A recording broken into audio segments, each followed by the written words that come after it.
We know that face coverings and physical distancing are the two most important things that we have in the fight against COVID-19. We also know that in many classrooms, physical distance may not be possible in some scenarios. So this highlights the importance of wearing a face covering so that everybody keeps their germs to themselves.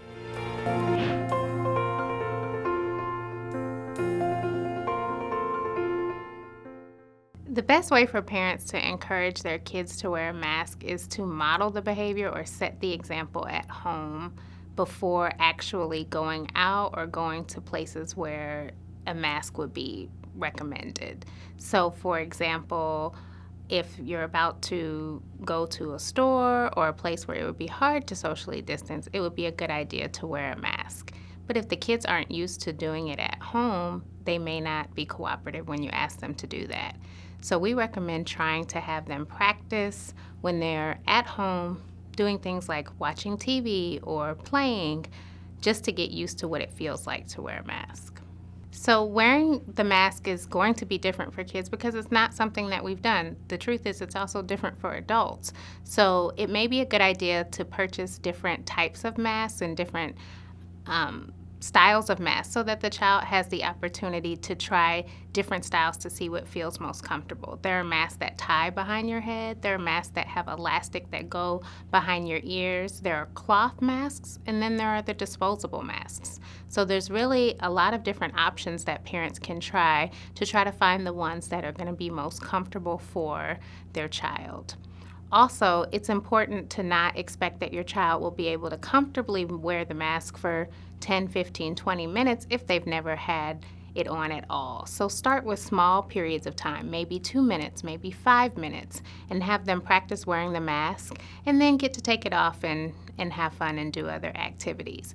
And gradually increase the time until they're able to wear it for what would be a longer period of time that would be equal to a visit to the store or perhaps what they would need to do during the school day. So parents can help their children understand the importance of wearing a mask by, again, setting the example for them about why it's important. But then depending on the age of your child, you can give them more specifics about how the mask is protecting us from germs or it's keeping us from spreading germs to other people. If you have older kids, you can even share websites like the CDC website and many other websites that will explain how the masks help protect us from spreading coronavirus, especially when we're in areas where it's going to be hard to keep the 6 feet of social distance or where we're just not sure who's going to be in the environment and if these are people who have been in areas where they were around a lot more people. So it's just important to have these conversations often and before going to places where you're going to need to wear the mask. Another thing that can be helpful is helping the kids to connect to it with people who are important for them. So for young kids, you may use things like the characters on Sesame Street or other characters that they connect with and have them practice with their dolls or things like that. If it's older kids, you may look to things like athletes or people who they look up to and show how they're wearing the masks. You may also try to connect it with family members that, hey, we have grandma and grandpa who we want to make sure they remain healthy, so we're going to wear the mask to make sure that they're not getting germs from us.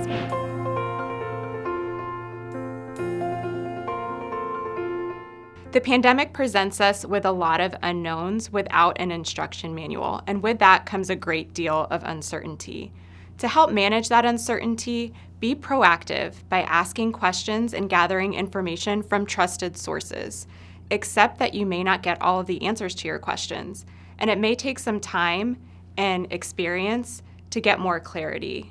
For now, focus on the things that you can control. Model a positive attitude toward the upcoming school year, connect with your children, and see what questions they have and answer them as best as you can. Work on establishing routines that can help your family adjust to any situation. Create school schedules, incorporate healthy habits, and make time for enjoyable activities.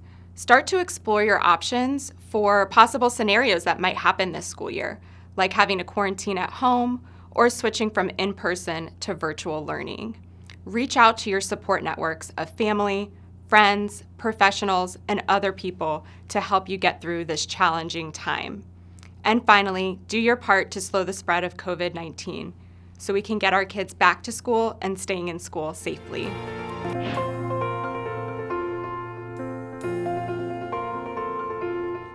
If you have an elementary school student who will be attending virtual learning this year, I have a few recommendations. The first tip would be to have a consistent routine with clear behavioral expectations. And so that might alternate depending on what is going on in the household. But what is very important for elementary school students is that they have clear expectations for the day and that the routine is consistent as much as it can be so that they know what they are expected to do.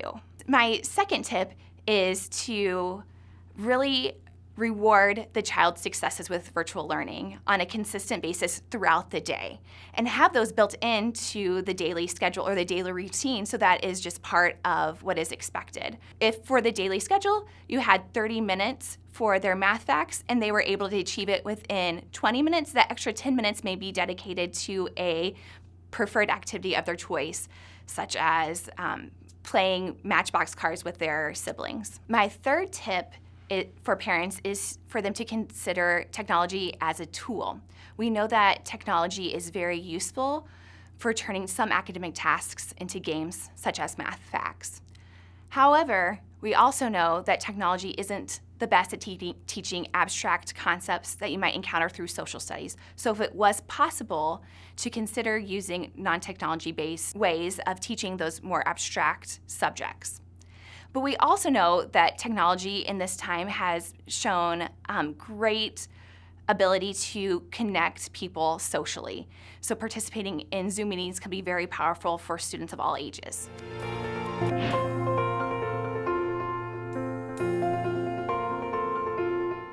Children's Mercy is doing a lot to help our community around return to school planning.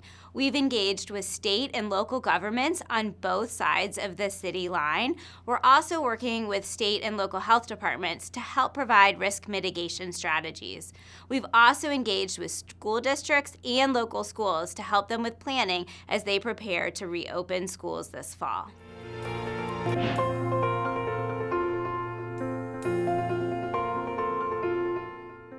So the Centers for Disease Control and Prevention have identified some activities that are higher risk for the spread of the virus that causes COVID-19.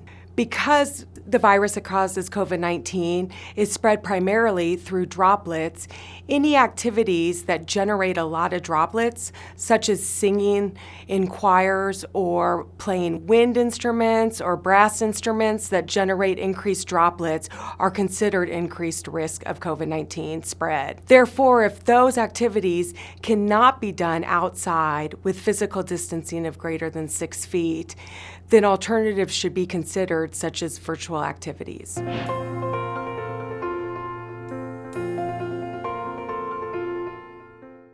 There are a lot of different masks out there. You can even make your own mask by reusing your favorite t-shirt. However, it's really important that the mask that you have should not have a valve. Those valves, while they may make it easier to breathe, actually release your germs out to everybody else. And remember, the goal of wearing a face covering is that we all keep our germs to ourselves. So the CDC and Children's Mercy do not recommend that you wear a face covering that has a valve on it.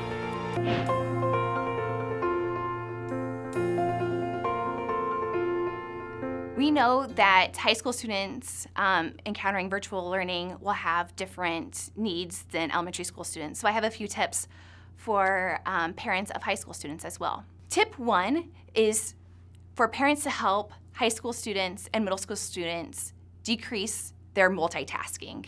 To help decrease multitasking, what would be really helpful for the adolescent is if the family adopted device-free zones within their household, so that they had a family norm that certain areas would be dedicated for learning. My second tip is to monitor adolescents' use of technology throughout the day when they are doing virtual learning. To do that, an easy recommendation would be to have the adolescents remove their headphones so that you are aware of what they are listening to or engaging in during the day. And in addition, I would have them check in with you throughout the day on their virtual learning academic progress.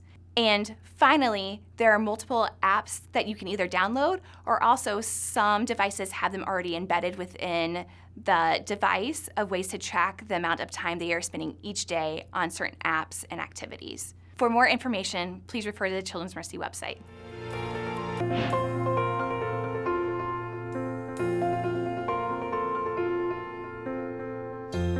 If parents or caregivers would like more information about COVID-19 in schools, the Center for Disease Control is an excellent website to visit. We also have a toolkit available on our Children's Mercy website, and COVID Explained is a helpful website that provides information about COVID-19 in schools.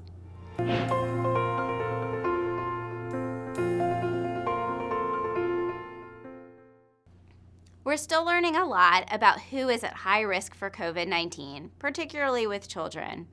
We know that some children, including those with complex medical conditions who require ventilators or other devices to help them breathe, are at higher risk for COVID-19. However, children with many mild conditions, such as allergies or asthma, may actually not be at higher risk for COVID-19 than other children. If your child has other medical conditions, we would recommend that you talk to their pediatrician or subspecialist to determine whether virtual learning or in-person education is the right choice for them.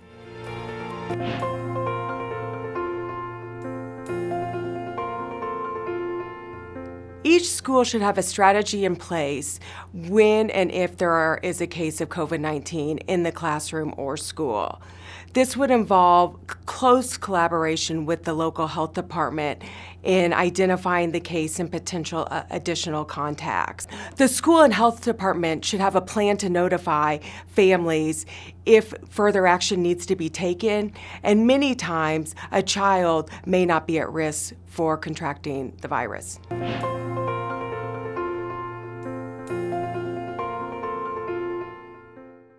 After you've been outside and are coming back into your house, it's always good to wash your hands as soon as you walk into your house because your hands have touched numerous things as you've been outside.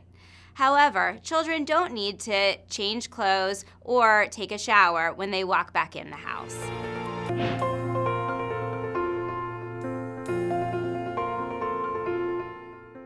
Working with teenagers is often a challenge just because teenagers are at the developmental stage where they want to be independent and they want to make decisions for themselves. So just like with younger children, it's really important for parents to set an example because your teenagers are likely to call you out if they notice that you're asking them to do things that you're not doing. So that would be the first step.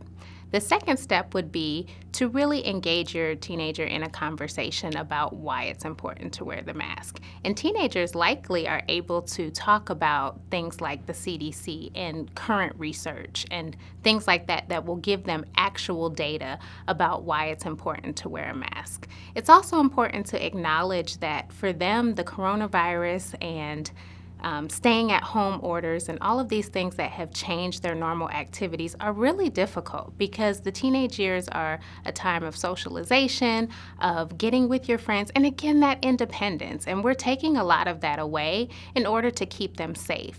So really dialogue with your teenager often and collaborate on plans. Don't make it seem like a mandate. Make it seem like a conversation where you guys can agree, this is what we're going to do and this is why. It's also helpful to connect it to people that are important for them. So if they're very close with grandparents or aunts and uncles or people who might be at higher risk of getting sick from coronavirus, use those relationships to help them see the importance. And then also look for ways to really acknowledge when they're making an effort. So thank them for wearing a mask. Give them extra privileges if you can. This is also a time not to crack down on their use of social media and other ways to connect with their friends because the reality is they're losing a lot of those opportunities by having to be home by themselves or with their families instead of out with their friends.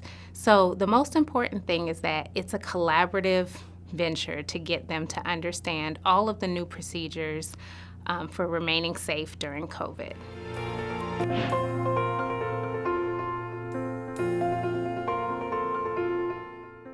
So physical distancing is one of many mitigation strategies recommended to decrease the spread of the virus.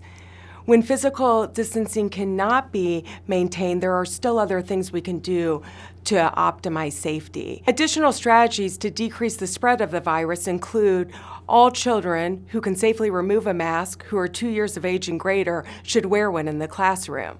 So cohorting children into small groups where they eat together, play together, and learn together, so that if there is a case in that group, it is easy to identify those who have been exposed.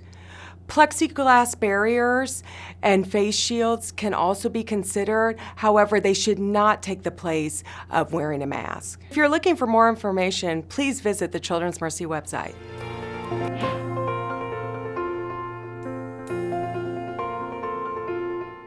We know that face coverings decrease the transmission of the virus that causes COVID-19. As we all know, germs come out of both your mouth and your nose when you're breathing out or when you're talking. So it's important to keep both your mouth and your nose covered when you're wearing a face covering.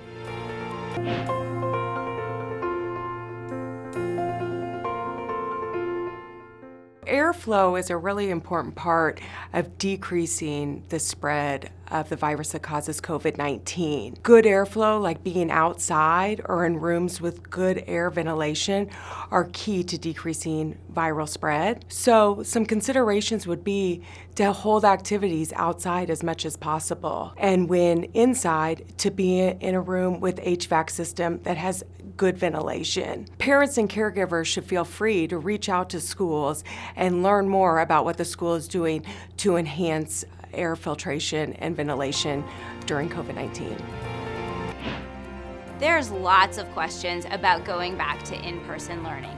If you or your school has additional questions about busing, classrooms, masking, cleaning, or other risk mitigation strategies, please visit our website for more helpful information.